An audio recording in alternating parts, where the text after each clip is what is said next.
Hello and welcome to BSB Must Reads, where we share with you all the books we think you must be reading. And today I have with me brand new author, R.E. Ward. How are you doing? I'm good, thank you. How are you? I'm good. I'm so excited to meet you and to learn all about your new book, Hotkeys, coming out in November. Are you excited?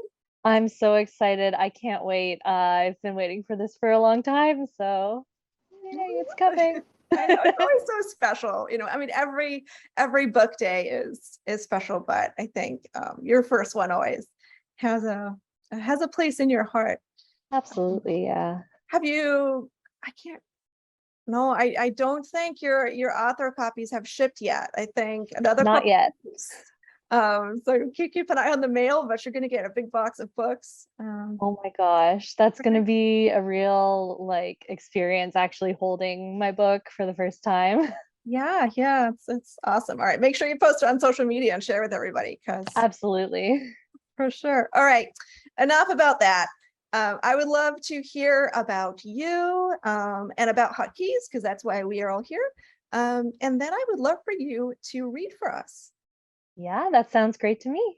I'm Rebecca. My name is Rebecca Ward. I just go by R.E. Ward because it's really fun. My name spells reward on the cover. Um, I live in Toronto with my fiance Elizabeth and our 3 cats. And I went to Wilfrid Laurier University in Waterloo, Ontario, and got a degree in literature, which I'm finally using. Yay! um, and I just really love the 1920s as an era, as an aesthetic era, and so I wrote Hotkeys as a part of just that enjoyment to bring sort of awareness to the queer culture that was around during that time. So I guess I'll tell you a little bit about Hotkeys. So it's a story about two best friends named Betty and Jack, and they live in New York City, but they're from Wisconsin, and they're trying to make it big as musicians. Jack plays piano and Betty sings. And I took a lot of inspiration for Betty from my own life because I sing as well. So it's kind of a fun little nod to my own experience. And so they end up auditioning at a speakeasy called the Trespass Inn, where they end up getting jobs as musicians, much to Jack's chagrin. He doesn't really love the illegal part of the whole situation. And he has to deal with a gangster named Sammy, who he really dislikes. Whereas Betty, on the other hand, really loves everything about the speakeasy life. She loves the drama, she loves the glamour, and she meets a psychic who lives upstairs named Eva. And together they all four of them go through all sorts of trials and tribulations and have all sorts of adventures and deal with some illegal things. And it's really a story about finding love and finding where you belong, even if it's not where you thought you'd end up. So yeah, that's Hotkeys. Okay, so I will read you a little part from chapter 2. Betty's brisk pace slowed as she began to ascend the rickety old stairs, her heart in her throat. She hadn't felt this nervous since that first night she'd worked up the nerve to walk into the trespass to check things out. But this was even higher stakes, at least for her. She knew how to perform for a crowd, how to woo and flirt and make herself a star who was hard to refuse. But this would just be her and Madame La Outirips, a one-person audience who held both mystery and potential in a crystal ball. Since she was going so slowly, she took some time to look at the stairwell that she normally ignored. The walls of the stairwell were covered in strange little charms and herbs, and in between them were all sorts of advertisements for Madame La Outirips' services. Palm readings, rune casting, love potions, and crystal ball sessions. She even offered seances and magical charms to take home. It was quite a business. As Betty got closer and closer to the door at the top of the stairs, the air began to grow heavier with a thick perfume and the smell of smoke.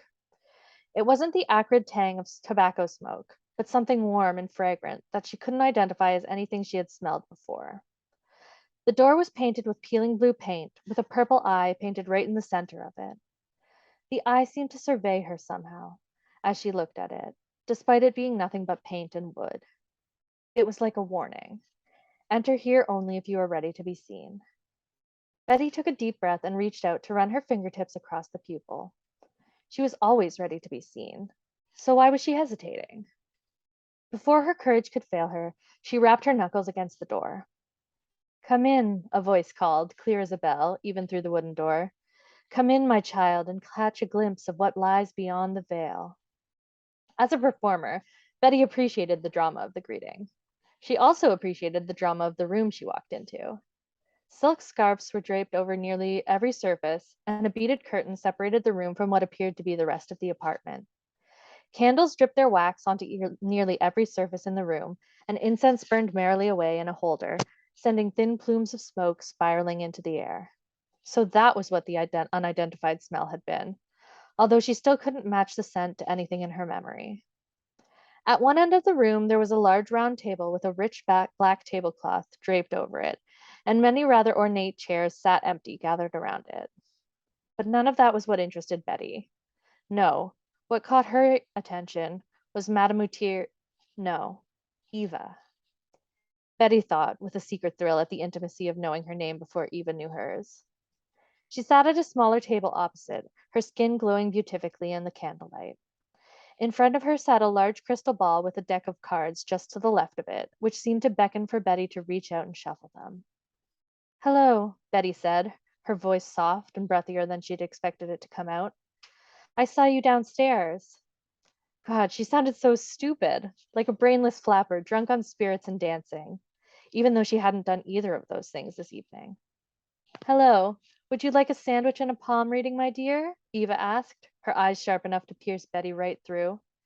She felt as though Eva was amused at her, although her expression remained serene.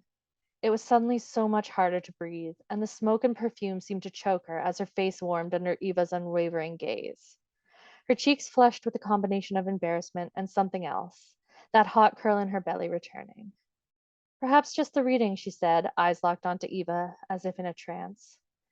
Eva laughed and gestured for her to come deeper into the room. I do wish I could, but it's illegal, my darling girl. I haven't been able to sell just a reading for a while now. Come in, I'll get you a snack and we can begin. Betty made herself comfortable, or as comfortable as she could on the stiff-backed old chair opposite from where Eva had been sitting, while Eva disappeared behind the curtain to fetch her a drink and a snack. The smell of incense was strong here, but Betty didn't mind. It felt right. She wondered if the scent clung to Eva's clothes even when she wasn't here. If this was what she smelled like even out in the real world, away from this dimly lit paradise.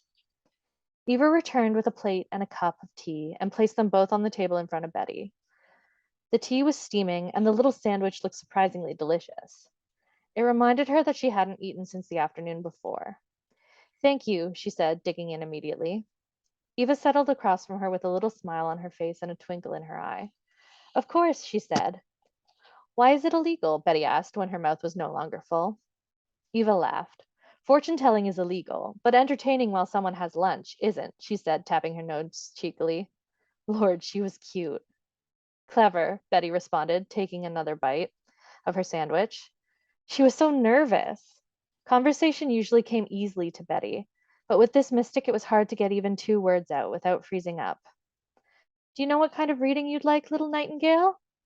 Betty's heart did a little somersault at the nickname. Did that mean Eva had seen her singing at the speakeasy? Or was that simply something she called every woman who came for a reading? What do you think would be best? She asked, genuinely at a loss. She knew some of the things that she offered from the posters in the stairwell, but she didn't know what some of them even were. Runes? Tarot cards she had heard of sort of sideways, but she had no idea what exactly they did. Scrying? She was at a loss, though secretly she hoped that whatever method was best would involve Eva touching her in any way she saw fit. I think a tea leaf reading, Eva said. I've poured the tea without straining the leaves already. Huh. Had she known that Betty wouldn't know what she wanted? Or was she just as good at guessing as Leroy thought she was? Thank you, she said, taking a sip. She got some leaves in her mouth, which wasn't the most pleasant feeling, but the strangeness of this was softened by Eva leaving momentarily, only to return with her own cup. Half of the delight of a tea leaf reading is the ceremony of drinking together with someone, Eva told her, like they were sharing some secret together, a warm smile curving the edges of her lush lips. You have to be connected to give someone a reading that's worth anything. So you sit and chat with everyone who comes in for this? Betty asked, a small thread of disappointment tugging in her chest. Of course, someone like Eva would give personal attention to all her clients. God, she was so stupid expecting something or, well, anything from this woman. What the hell had she even been expecting? She didn't know Eva at all, didn't even know if she was like that. Eva laughed, a sound that sent shivers through Betty, cutting off her internal recriminations. Again, Betty was struck with how she laughed with her whole body. Like the joy she felt came from deep inside and swelled so big and bright that she couldn't keep it in. No, Songbird. Only the special ones, she said. And that's it. That's the teaser. Oh man. Okay. I'm thoroughly teased. Now I want a woman to say, would you like a sandwich and a palm reading? I would totally take the sandwich. Yeah. That was awesome. And I didn't know that fortune telling was illegal in the 1920s. That's crazy. Yeah, it was for a brief time. Just it was like such a sensation, and everybody was doing like palm readings and all this stuff, and so it became illegal. But then lunch counters started going, "Hey, we'll give you entertainment with our lunch," and that was kind of how they got past that. I love the ingenuity of people. Yeah. Yeah, for sure. That's perfect. Okay, so let's jump right in. Okay. This is your first book, your debut novel. And I always like to ask brand new authors, what is it that compelled you to sit down and write a book? Because it's not easy to do, and a lot of people don't always make it to the end. So tell us about your journey. Yeah. So my journey kind of begins when I was really young. I've actually always wanted to be an author. It's been my dream since I was a little girl. So I'm really delighted that it's actually coming true. But hotkeys kind of came from my fascination with the 1920s, and I thought if there's any good place to start, that would be it. Um, I kind of became obsessed with it during university when I started learning about the queer culture that was around. And from there, I ended up starting to write, and I actually wrote most of Hotkeys during the pandemic when I was kind of had not much else to do because I wasn't working, and I was sort of trying to keep myself busy. Um, but a lot of hotkeys actually came from NaNoWriMo. um, that really helped me like sit down and actually focus on writing and finishing a novel. Normally, I just used to write short stories, so Hotkeys is my first real actual novel attempt. That's awesome. And I've heard that a lot too, that writers, writing for the first time during the pandemic. Yeah. And I, obviously we do not wish there to be a pandemic, but I love that No. it's provided an opportunity for so many people to finally, to do something they've always dreamed of doing or always wanted to do, but haven't found the time. So that's Yeah, awesome.